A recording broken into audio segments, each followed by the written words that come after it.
What's up, Taiwan? Good evening. I'm Liao with 10 minutes of news from here in Taiwan and around the world. Taiwan's state-owned oil company is getting on board with the government's plan to make Taiwan a net zero carbon emitter by 2050. But as John Van Trieste reports, some say the actual impact may not be as big as it seems. Taiwan's state-run oil company, CPC Corporation, says it's on track to cutting millions of tons of carbon emissions as it looks to switch to hydrogen fuel and shrink its carbon footprint.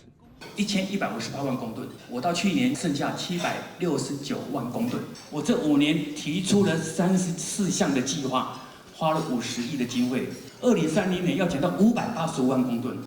The corporation could bring a hydrogen refueling station online by the end of next year, and it's working with Taiwan's biggest domestic steel company to use hydrogen power in steelmaking. All this is a boost to the government's plan to make Taiwan a net zero carbon emitter by 2050, which has the economic minister upbeat about recent progress. 太阳光电会是有史以来单一年度完成最高的至少有2.5G。那离岸风电，我们预估到今年底的时候，我们会有200只的风机。 But some environment watchers are more reserved, especially when it comes to CPC Corporation's contributions to the plan, pointing out that CPC doesn't include so-called Scope 3 emissions in its emissions numbers. Scope 3 emission is that when the car driver using this amount of gasoline that will emit the greenhouse gas from their tailpipe. You cannot only take into account what is emit in your factory, but also consider what is the emission caused your main product. Zhao says there are other issues too, issues like getting Taiwan's energy-intensive industries to decarbonize, all of which means Taiwan's journey to net zero may not be as smooth or easy as it might appear. Alex Chen and John Van Trieste for TaiwanPlus.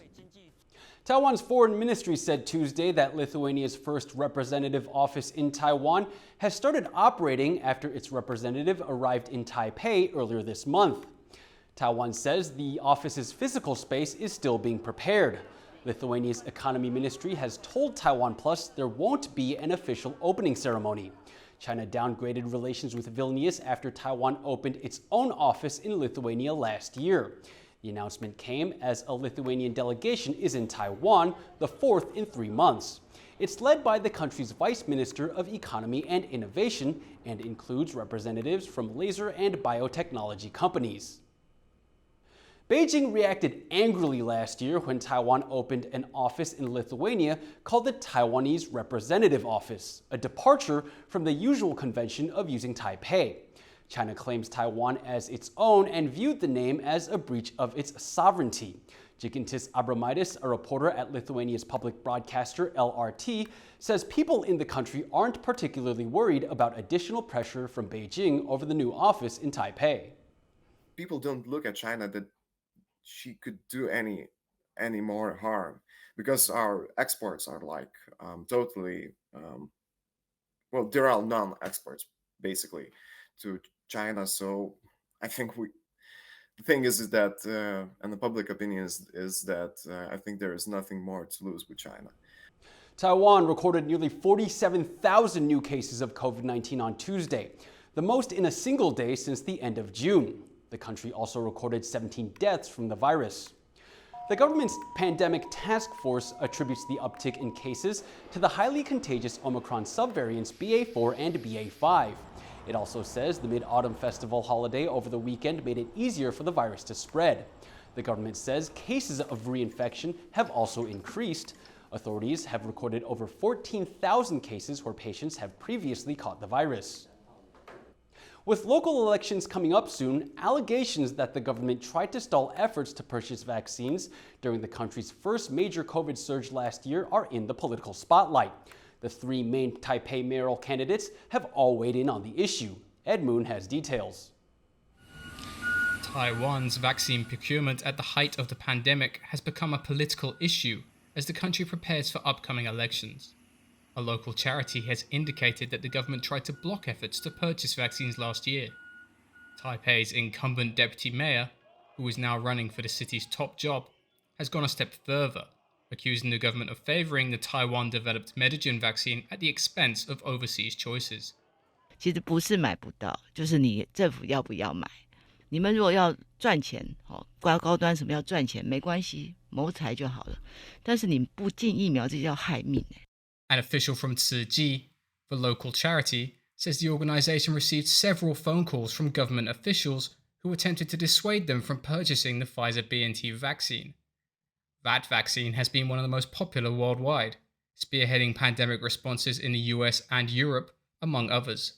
But the distribution rights for Asia are held by a Chinese firm. Zhang Wenan, a Taipei candidate from the main opposition Kuomintang, or KMT, says the charity is more credible than the ruling Democratic Progressive Party, or DPP. 这就是你要相信慈济，还是相信民进党？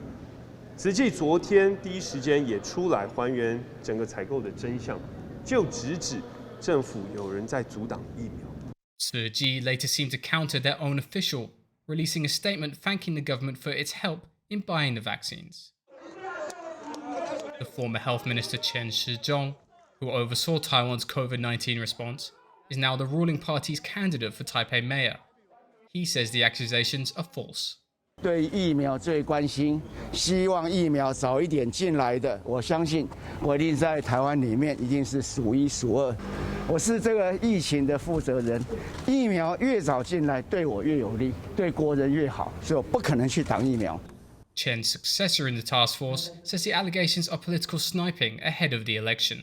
部分人士了哈，那利用这个选举，政治的这个情况哈，去做这些恶意的操作。我认为这个有把时序都混淆了，有一些这个造谣的这个情况，我想这很令人遗憾。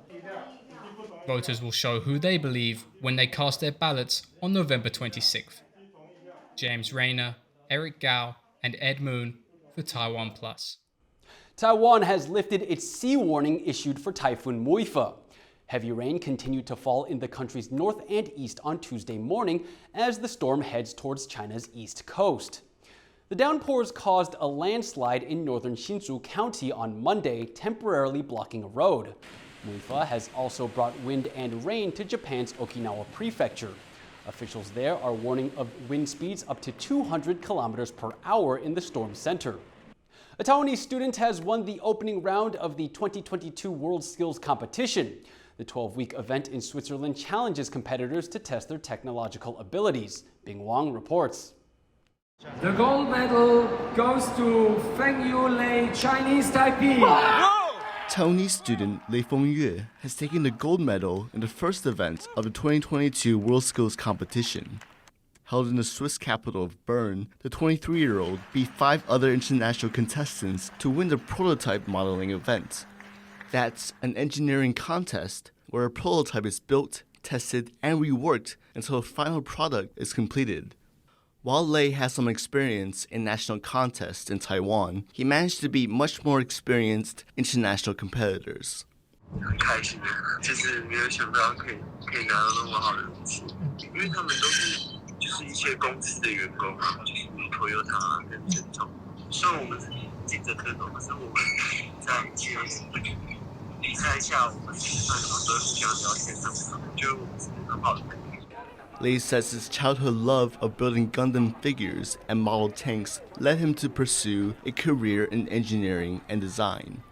Both President Tsai Ing-wen and Vice President William Lai congratulated Lei on his grand prize. The WorldSkills Challenge will have 62 events over a 12-week period. 57 people from Taiwan are set to take part in various categories, and they hope to bring more medals home with them. Klein Wang and Bing Wang for TaiwanPlus. Thank you for watching What's Up Taiwan. Remember to download the TaiwanPlus app for more stories from Taiwan and around the world.